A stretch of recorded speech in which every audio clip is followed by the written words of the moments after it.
स्वागत है आप सभी का पीएनआई न्यूज में हमारे साथ है लिटिल फ्लावर स्कूल के एमडी मुरलीधर यादव जी।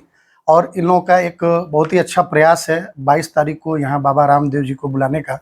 और क्या पर्पज है उनको बुलाने का और किस तरह का ये कार्यक्रम है, आइए उनसे पूछते हैं। सर, पहले हमारे चैनल में आपका बहुत बहुत धन्यवाद।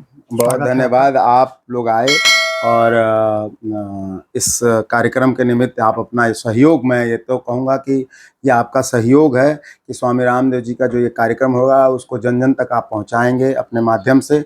आगामी 22 तारीख को दिन में 10 बजे little flower children school Sikatiya के प्रांगण में स्वामी रामदेव जी का आगमन हो रहा है। यहाँ के प्रबुद्ध जनों से, यहाँ बुनकर नगरी के लोगों से, सबसे वो मिलने आ रहे हैं। शिक्षा पे एक संवाद कार्यक्रम निर्धारित हुआ है जिसमें योग, शिक्षा और भारतीय ज्ञान परंपरा, भारतीय शिक्षा बोर्ड और नई शिक्षा नीति सभी का एक समावेश लेकर वो आ रहे हैं, जो आम जन तक, लोगों तक वार्ता करना चाहते हैं। जो लोगों के मन में जो एक बात है, जब हम कहीं भारतीय शब्द का यूज़ कर देते हैं या भारतीय ज्ञान परंपरा को खास करके कहें, तो लोग ये समझते हैं कोई ऐसी बात कर रहे हैं जहाँ पे या तो संस्कृत पढ़ना हो या वेद पुराण पढ़ने की बात कर रहे हैं। ऐसा नहीं है। भारतीय ज्ञान परंपरा हमारे जो संस्कार, हमारी जो सभ्यता, हमारी जो संस्कृति और हमारा जो कंट्रीब्यूशन है विश्व के निमित्त, जो चाहे वो अनुसंधान हो, चाहे वो प्रयोग हो, चाहे वो शिक्षा हो, चाहे चिकित्सा हो, सभी जगह जो हमारे देश का, जो हमारे लोगों का सहयोग है, उन सबको धरातल पर लाने की एक प्रयास है स्वामी जी की तरफ से, भारतीय शिक्षा बोर्ड के माध्यम से। और जब तक उनको आप सुनेंगे नहीं, जब तक इसके बारे में हम जानेंगे नहीं, तो आजकल जो समय चल रहा है जहाँ पर भ्रांतियाँ बहुत तेज फैल जाती हैं, क्योंकि सोशल मीडिया बहुत तेज़ी से प्रभावित है।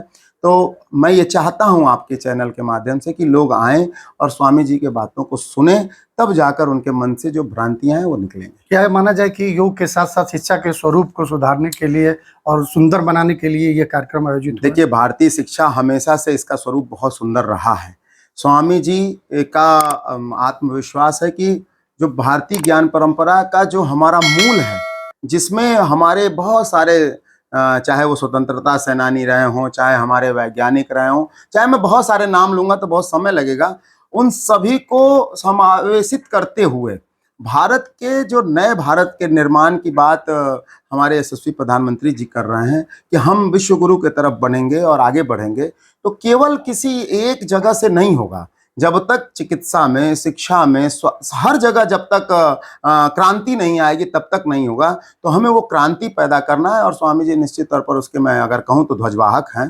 तो वो आ रहे हैं, तो इस क्रांति का हो सकता है कि मऊ जनपद तो हमेशा से अग्रणी रहा है, और हम लोगों तो मऊ बलिया वाले तो अंग्रेजों को भी पहले भगा दिए थे। तो हम लोग हमेशा अग्रणी रहे हैं। और ख़ास करके अगर लिटिल फ्लावर की बात करें, तो जब सीबीएसई का कोई विद्यालय नहीं था, तो मेरे पिताजी ने यह सोचा था कि लिटिल फ्लावर स्कूल के रूप में एक सीबीएसई का विद्यालय स्थापित करेंगे।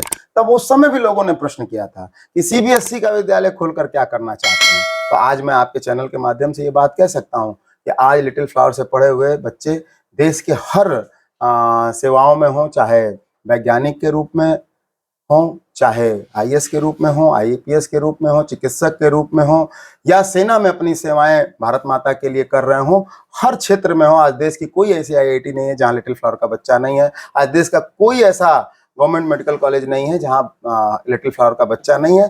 तो मऊ को शिक्षा की क्रांति में उन्होंने अपना योगदान दिया। ऐसे ही स्वामी जी के आने के बाद भी जो भारतीय शिक्षा बोर्ड की बात हो रही है, उसकी भी क्रांति का हो सकता है कि मैं जो फ्लैग बेयरर बनने की कोशिश किया हूँ उसमें मैं सार्थक हूँ। बहुत बहुत धन्यवाद। आपका भी बहुत धन्यवाद।